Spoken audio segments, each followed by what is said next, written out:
video, I'm going to describe the supporting ongoing changes in thinking practice in the context of the to reflect or not to reflect. That is the question data puzzle. So the goal of this practice is to have students test their current understandings, their initial predictions against authentic data. Really key to this practice is before you ask students to dive in and analyze a new data set, to talk about the graphs, help students become familiar with the data sets. Where did the data come from? Where did these data come from? What do the different axes mean? Can you describe the extremes, the highs and the lows, and what they mean? So some of those key questions are embedded in the slide deck as prompts for you to use with students to help them become familiar with the data set before they're asked to work individually or in pairs to analyze the data set.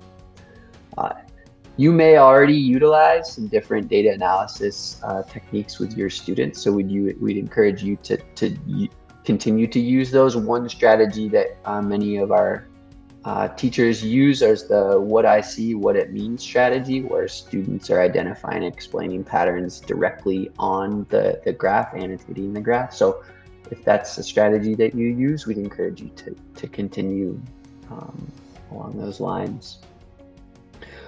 With this data puzzle, before we actually look at these numbers and look at these patterns, I think it's key to help students understand where the data are coming from.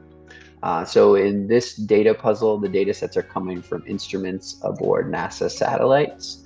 And so there are a couple of different videos that might be helpful for students to help visualize these satellites and where the numbers are coming from. So on the left here, this is a video that's describing the Ceres project. That's the project that Jen is working really closely with.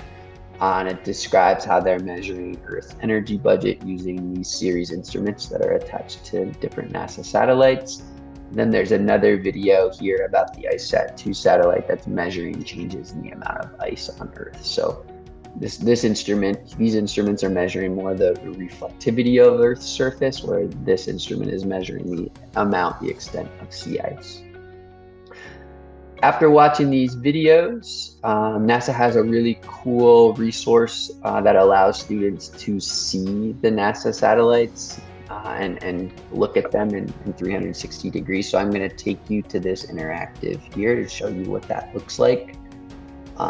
Ceres satellites are aboard Terra, Aqua, and SNPP satellites. So what we can see right now are all the different NASA satellites that are orbiting the Earth. And I'm going to click on this Terra satellite here.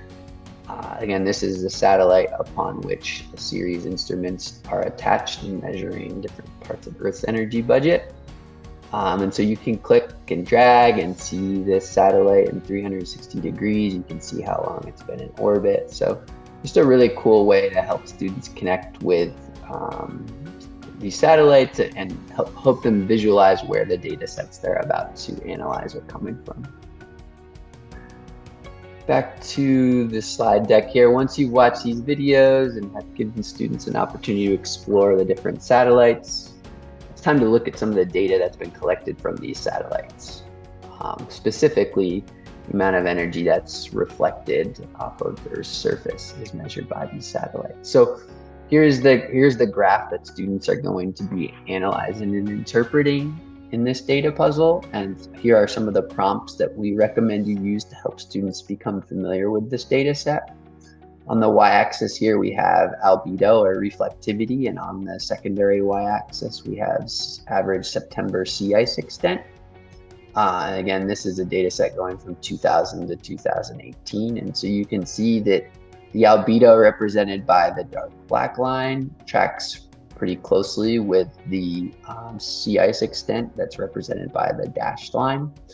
And so this is hopefully students are going to come to the understanding that albedo and sea ice extent are closely related with more sea ice. We have more of that lighter colored surface exposed at the surface, so more energy is going to be reflected.